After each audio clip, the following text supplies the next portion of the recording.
Thomas Dutronc, le célèbre chanteur est le fils de Françoise Hardy, l'inoubliable icône des années yéyé.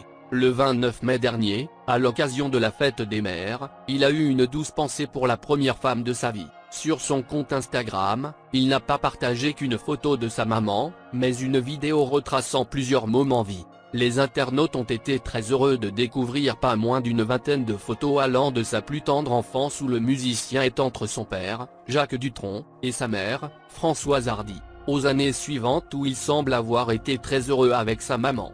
Une vidéo qui permet de découvrir le lien entre une maman et son fils. Pour accompagner la vidéo, Thomas Dutronc a choisi une belle musique, La più bella del mondo de Marino Marini, une chanson qui a une signification très particulière pour lui. En effet, en légende de sa publication, il a expliqué qu'il avait découvert cette musique à un moment difficile de sa vie. J'ai découvert cette chanson quand ma petite maman était à l'hôpital en réanimation il y a quelques années. J'avoue que c'était plutôt émouvant, a-t-il ainsi écrit avec de souhaiter une belle fête des mères à toutes les mamans. Il a indiqué ces quelques hashtags, #maman, #amour, #la plus belle. Une publication qui a beaucoup touché les fans du chanteur. J'ai énormément d'affection en voyant ces merveilleuses photos, intemporelles toutes ces photos, Françoise traverse le temps sans que le temps ne la rattrape. De très douces pensées pour votre maman, pouvait-on notamment lire parmi les commentaires. Françoise Hardy devient la coqueluche de la presse en général.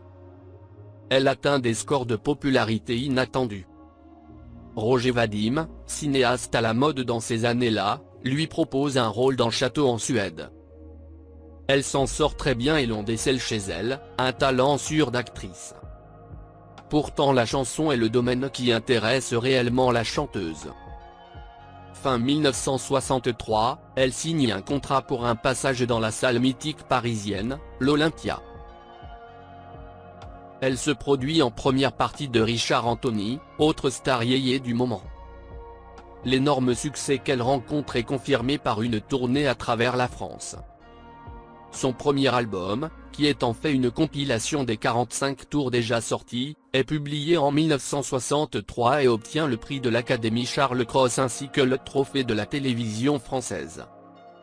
La même année, elle participe au concours de l'Eurovision où bizarrement, elle représente la principauté de Monaco avec le titre L'amour s'en va.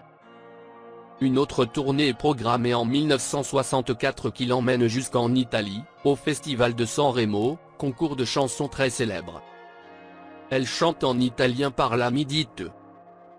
N'ayant pas une voix très imposante et marquante, elle séduit en français, comme dans d'autres langues par la justesse de ses mots et la sensibilité que cela évoque.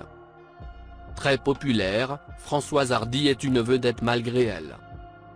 Elle n'est pas tellement à l'aise dans ce nouveau rôle qu'on lui fait jouer.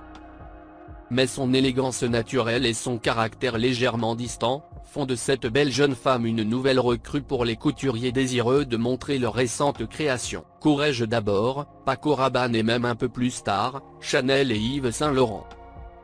Cette nouvelle facette du personnage de Mademoiselle Hardy est mise en avant par le toujours très présent Jean-Marie Perrier, qui pousse la chanteuse dans cette voie.